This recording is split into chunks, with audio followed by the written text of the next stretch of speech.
এক সাগর অভিমান যেন চাপাচ্ছিল পাইলট আসিম জাওয়াদের স্ত্রী মনে। প্রধানমন্ত্রীকে পেয়ে কাঁদলেন অভিমানী স্ত্রী। পাইলট জাওয়াদের মৃত্যুর সময়ে তার লাশ নিয়ে যখন গ্রামের বাড়িতে যান স্ত্রী, সেখানেও স্তব্ধ দেখা গেছে পাইলট জাওয়াদের স্ত্রী অন্তরাকে। অবাক দৃষ্টিতে তাকিয়েছিলেন, যেন তিনি শোকে পাথর হয়ে গেছে। একরাশ অভিমান যেন তার বুকে চাপা ছিল। অবশেষে প্রধানমন্ত্রী গণভবনে দেখা করেছে পাইলট আসিম জাওয়াদের মা, বাবা, স্ত্রী অন্তরা এবং তার 2 সন্তান। সেখানেই প্রধানমন্ত্রীকে জড়িয়ে ধরে কাঁদলেন পাইলট জাওয়াদের স্ত্রী, কাঁদলেন প্রধানমন্ত্রী খোদ নিজেও, কেঁদেছেন পাইলট জাওয়াদের মাও। এক আবেগঘন মুহূর্ত সেখানে সৃষ্টি হয়। দর্শক, চট্টগ্রামের পতেঙ্গায় প্রশিক্ষণ যুদ্ধ বিমান দুর্ঘটনায় নিহত স্কোয়াড্রন লিডার আসিম জাওয়াদের পরিবারের সঙ্গে দেখা করেন প্রধানমন্ত্রী শেখ হাসিনা। বিষয়টি নিশ্চিত করেছেন প্রধানমন্ত্রীর উপপ্রেস সচিব। বৃহস্পতিবার সন্ধ্যায় গণভবনে গিয়ে প্রধানমন্ত্রীর সাথে দেখা করেন আসিম জাওয়াদের পরিবারের সদস্যরা। এদিন আসিম জাওয়াদের মা, বাবা ও স্ত্রী এবং শিশুকন্যা ও পুত্র উপস্থিত ছিল সেখানে। মাননীয় প্রধানমন্ত্রী তার 2 সন্তানকে কোলে নিয়ে সান্ত্বনা দেন। সেই মুহূর্তের কিছু ছবি সামাজিক যোগাযোগ মাধ্যমে দেখা যায়। একটি ছবিতে দেখা যায় পাইলট জাওয়াদের মা মাননীয় প্রধানমন্ত্রীকে জড়িয়ে ধরে কান্নায় ভেঙে পড়েন। একইভাবে কান্না করতে দেখা যায় আসিম জাওয়াদের প্রিয়তমা স্ত্রী অন্তরাকে। স্বামীকে হারিয়ে তার চোখে যেন এক রাজ্য অভিমান, মুখে ছিল না কোনো কথা। সত্যি যেন পাথর হয়ে গিয়েছিলেন তিনি।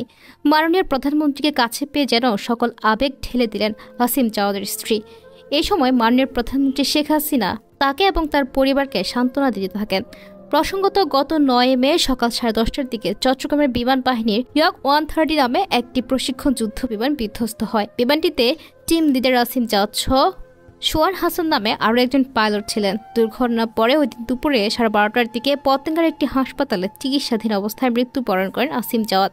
প্রকাশিত একটি ভিডিওতে দেখা যায় প্রশিক্ষণ যুদ্ধ বিমানটি উড্ডয়নের কিছুক্ষণ পরে আগুন ধরে যায়।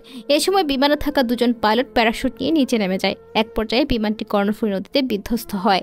বলা হয় চাইলেই বেঁচে যেতে পারতেন আসিম জাওয়াদ, সুযোগও ছিল, কিন্তু তিনি তা করেননি অনেক সাধারণ মানুষের প্রাণ আর দেশের সম্পদ রক্ষা করার জন্য। তাই তো সবকিছু পেরিয়ে সব রক্ষা করে নিজের প্রাণ বাঁচাতে যখন চেষ্টা করে নদীতে ঝাঁপ দেন, সেখানেই দুর্ঘটনাটি ঘটে। একটু বেশি দেরি হয়ে গেছে তখন। আসিম জাওয়াদের প্রথম ও শেষ ভালোবাসা তার স্ত্রী অন্তরা। ভালোবেসে যার হাত ধরেছিল, সারা জীবন পাশে থাকার প্রমিস করেছিল, সে আজ যোজন যোজন দূরে।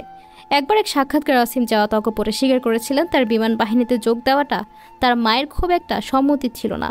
মায়ের ভয় ছিল একমাত্র সন্তান না জানি কখন হারিয়ে যায়। সে ভয় অবশেষে সত্যি হলো। সবসময় কান্নাকাটি করত তার মা, অবশেষে কান্নাকাটি সত্যিতে রূপান্তর হলো। এমন ঝুঁকিপূর্ণ পেশার ছেলেকে দিতে রাজি হননি মা, কিন্তু ছেলের স্বপ্ন ছিল পাইলট হওয়া। তাই বাবা ছেলের স্বপ্নকে গুরুত্ব দিয়েছিলেন।